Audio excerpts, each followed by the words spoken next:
So welcome back to the Asian Sevens Series. This team impressed me last time out, the team from the People's Republic of China. And they are up against Kazakhstan. Kazakhstan 11th in Hong Kong 2 weeks ago. There's Abdurazakov, the captain. And China, well, they did very well. They won the plate, effectively finishing 5th out of 12 teams, beating Singapore in the final 31-0. But real glimpses that China are becoming very serious about sevens rugby with the Olympics on the horizon. Well, good kick-off from Kazakhstan, just going the mandatory 10, and then a little knock on. So Kazakhstan will get the first chance to attack off the scrum. Kazakhstan with a slightly different philosophy to sevens rugby, one would say. They're very physical team that love confrontation, so massive forwards, Sorokodzyuba and Makarenko, and the prop, both over 190 centimetres tall. Not the archetypal sevens player. Here's Olhovsky, who's really come onto the scene quickly. A knock on there perhaps from Baratov, but they play on. And it's Akimbakov, who's got Sorokodzyuba outside him. Good driving defensive rucking from China though. They've really come on well. We're just thinking about the game more, and they've been awarded the scrum here. Akimbakov not happy about it.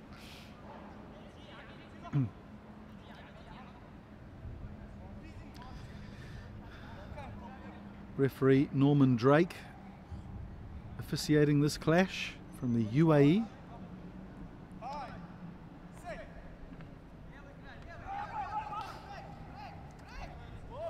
Fung at the back of the scrum, drops it inside. Penalty, offside there at the tackle. So Fung, who's really the brains in this operation, taps it out. The pace outside too. I think that's Wong Wei.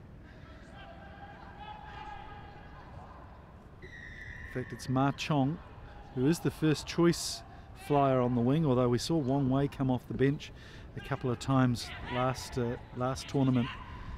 He impressed as well. Good skills. Here's Liu Wanjian, the captain. Oh, ducks down, misses a couple of tackles. Lazy on the ground there from Kazakhstan. Be interesting to see what Drake says. He says play on, I think. Oh, lovely step inside. Beautiful play from China. It's Ma Chong who's looking very, very good. The couple of touches he's had with the ball.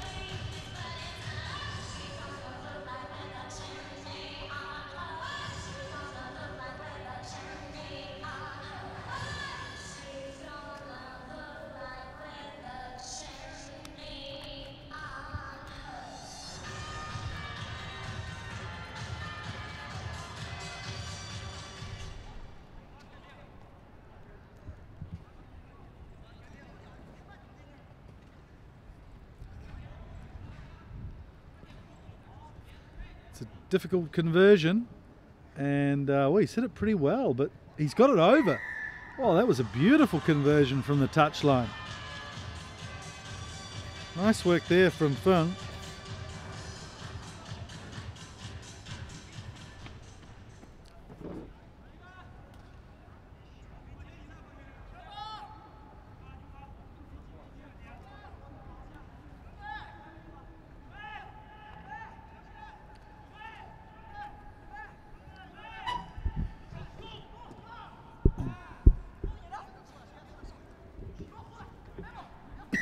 Over the jumper's head, and offside there. I thought that might be accidental, the ball coming off the Kazakhstan hand and cannoning into his teammates in front of him. So China with another chance here to attack through Jiang Liwei.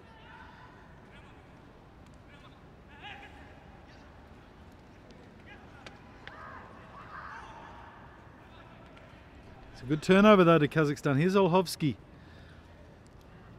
That's a good strong burrowing run. But again, just some nice work in the tackle here. Oh, And a penalty against Kazakhstan. And that's what happens when you hustle like that. Referee very impressed with China's work there at the breakdown. So it's Jiang Li Wei again.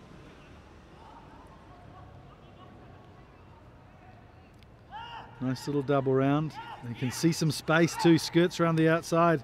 Jiang Li Wei, only one man to beat, and beautiful pace. Oh, could have gone there himself. Oh, there's a flag out too, not a flag up. I think it'll be a head-high tackle against Sorokodzyuba. He scragged the man down, Jiang, who was flying for the try line.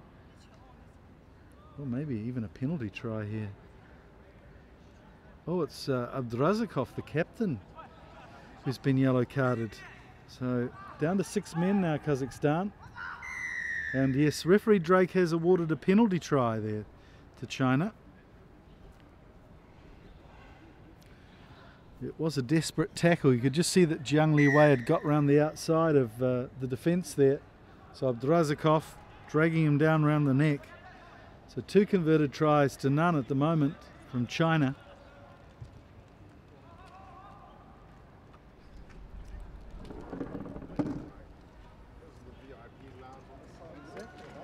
Cocktails, we got barbecue. That was a boil over with Thailand. Nice.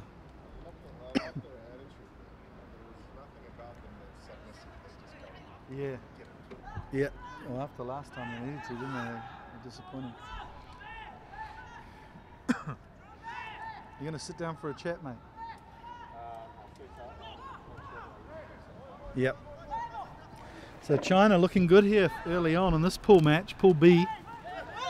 The other team in this pool is Sri Lanka. And they're the top seed, so they'll be playing 2 games back-to-back later on against these 2 teams. So Kazakhstan get a penalty this time. Don't forget, down to 6 men. And Akimbekov wants to take it quickly, and he wants to smash into bodies, because that's what the Kazakhstanis love to do.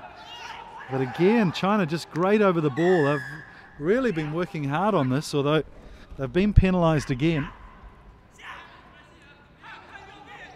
So this is Kazakhstan's chance to strike back. They're going to go for touch here through Baratov, the mild-mannered economist from Almaty.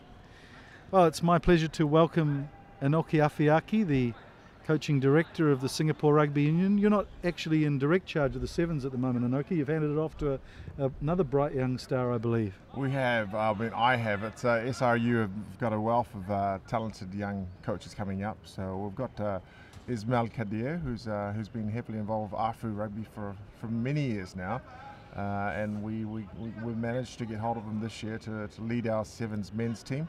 We still have Danny Tauro, who's leading the women's, and we have a goal next year of doing well in the SEA Games and collecting gold medals, and it's at the moment we're on track.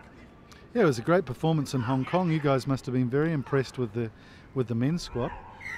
The S&C side of it has been pretty impressive. All the boys have made gains, and that's translated to the field. So yeah, we're happy that of rugby has made a big difference. So yeah, we're looking at the holistic view of it, and we're going to hit and miss in some areas of preparation, but we've got not 10 months left to get it right. But the general standard in Asia, as you see today, when I first arrived 2 years ago here, it has improved. So all the teams are getting better and better. The S&C programs are getting better as well. So it's they're catching up on the rest of the world.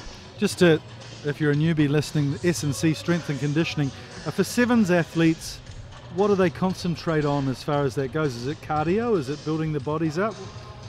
Power. Sorry about all these terms, guys, but power is probably what we want, and power is speed and mass. So you got to move whatever mass you have at high speeds. So the better athletes are faster and stronger, jump higher, run faster, and Sevens allows for that. So Sevens athletes, in my opinion, are real athletes. They're more like Olympian athletes. 15s, you go for a bit of a mix of the different type of athletes to get jobs done. Just to correct that score, it's 14-0. 14-0, 2 tries to none at half-time. So have you been following this Chinese team? You obviously played them in the plate final last week. They they're looking impressive. You know, they've put some mixed bags in as far as team abilities go, but this team looks like they've got some potential, yeah? Yeah, they come with a mixed bag at different times. Sometimes they send a young team that's not very experienced, and sometimes they send a bunch of ex-basketball players that have got beautiful hand skills and can run and are tall. So they've got the profile for sevens, no doubt, and it's a scary proposition. This is what probably Americans can do this to rugby. They can bring in some amazing athletes, and it won't take them long to learn the game. So just starting the second half, 14 points to 0 to China. It's Wang Jianhua, who's shown a great pair of kicking boots so far. Kazakhstan regather through their skipper, who's just come on after half time. You do the commentary for a while, mate. I'll just go and correct the score. Okay, just Mike's just gone off to collect the score. But no, it's the Kazakhstanis here are known for their physicality. The option is there to move the border space, but they do take it on quite in a direct manner. Now China are big and strong, so there should be no problem with containing that game. How'd you get on without me? We all right? Oh, 1 minute, not even 1 minute. I think I was starting to struggle there. I After might 20 go shopping seconds. then. I'll see you in the 3 or 4 hours. I've got to do a few things like record my team play. Yes. So talk about that. Although we just take a look at this attack here from China. So yeah, pass quality was a bit poor there. So it wasn't an overlap, and if it was a better pass, they could have made more out of it. Oh, some nice angles. Angle there. Could have finished if he ran a little bit harder. But yeah, these guys will be ex-basketball players, and they've got a good sense of spatial awareness. Oh, and yeah, well done. Too easy. Good feat. I tell you what, this Ma Chong, we saw glimpses of it last year, and in the Hong Kong leg 2 weeks ago, he was just a little subdued, and he got replaced by another flyer on the wing quite a few times. So I think he's looking to underline his quality on the outside. So a third try for China, a difficult conversion, but we saw just before that Wang Jianhua has got the ability. He got one from right on this touchline. So let's just see how he gets on here, and then talk to Inoki Afiaki about Singapore's clash, which is coming up. I know there'll be a few Singaporean fans already checking us out here, live streaming on YouTube. So it'll be interesting just to get a few words from Inoki as Wang just pulled it there a little bit. Yeah, a lot actually, but so 19-0. And I could tell us about this clash coming up against Chinese Taipei. I mean, you guys have had some ding-dong battles over the years. Quite even ability, it's got to be said. It is. It's funny that the Chinese and Chinese Taipei they speak the Hokkien dialect with similar to the Singaporean Chinese. So that whatever gets said in their language is actually understood by our boys. They're almost getting close to what Korea are in athletes. They're a little bit bigger, stronger, taller, and our lads are a little bit shorter, but we found some good athletes in Singapore. Another nice try, easily run in there, but just a simple mistake, and as in sevens you score tries quickly, but they're a team that in 15s that we're very evenly matched with as well, so there's a lot of competition. We can base our success or how good we are doing in Singapore with respect to Chinese Taipei. Yeah, they have a lot of university rugby, so the university leagues are very strong. Unfortunately, a lot of them go and find work afterwards, so it pretty much ends there for them. Whereas Singapore, we do have a club domestically that carries on a few of our talented players to carry on to the national team. We have a slightly more mature national team. But sevens-wise, they're very dangerous, and this is do or die for us today, because if we don't win this game, we don't go off to the sort of the playoffs for the plate, yes, which is we want to be in. Yeah, it's interesting where there's so many tournaments within the tournament, isn't there? I know that obviously now the Philippines are losing that game to Thailand. Unless they can beat Hong Kong, then they're destined for the bowl, which is, in their terms, is probably not what they were aiming at. So, each game is so important in its own right. It is. It's you have to come out with at least one win of the day, and that's against an evenly matched team. Or if you lose that, you're going to play one of the stronger teams in the competition, and the chances are very slim to get that job done. So yeah, Singapore again. This next game against Chinese Taipei is a must-win for us.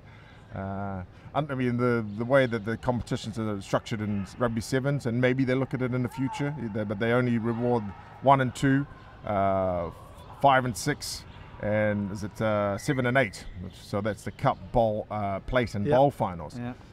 You might want to, rethink it and give a reward for the placings being more important. So that it's not such a disappointment to come 4th or 5th.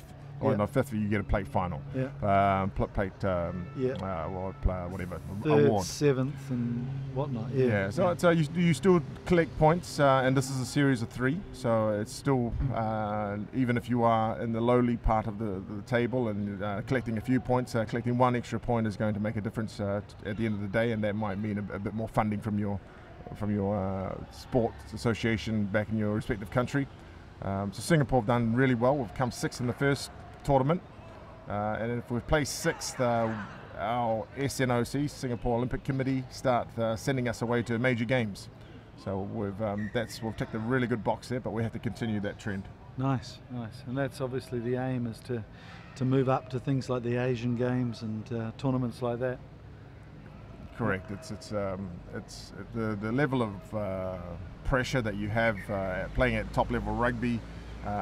Can only make you a better player, better team, and there's more excitement behind it. The players train harder to be part of it as well, so that'll accelerate Singapore's level of rugby in sevens.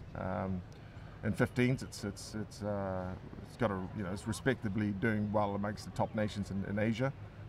Can get better, but if we wind it back right to the start of the conversation, it's about the strength and conditioning programs, and we have to just build stronger and fitter athletes.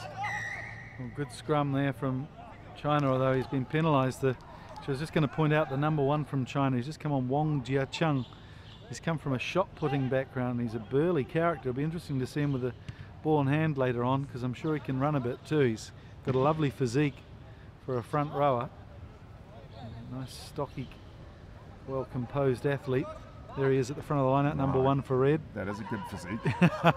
No, there's a lot of athletes here that are not going to the Asian Games in their respective first love of sport, and if they can transfer their skills into rugby, I like that. That was a great pass. Not on the textbook, basketball. But it worked. Yeah, exactly. Brazakov, an ex-basketball player, to another basketball player, Olhovsky, on the outside. So all the penalties been turned over here. Yeah, so all these skills that come from other sports are transferable to rugby, and there's a best practice in rugby, but in my books, if it gets to this destination, you get the right outcome, then play on. So what does Singapore Rugby have to do to attract other athletes from different realms? I mean, to be fair, that one thing that Singapore teams seem to be lacking in the past is pace. There haven't been that many genuine flyers, and I know you've got Hyrule back from Hong Kong this weekend. How do you attract those players? Is it opportunities like the Asian Games, where they might not do it in the 100 metres, but if they transfer? Looking at someone like Carlin Isles from the US, yes, he's been a real success, hasn't he? He has, but it's almost a numbers game also. It's there's another 40 sprinters in America that can run very similar times. And Carling made a decision that he wasn't going to go any further in running, and he had American football background, and someone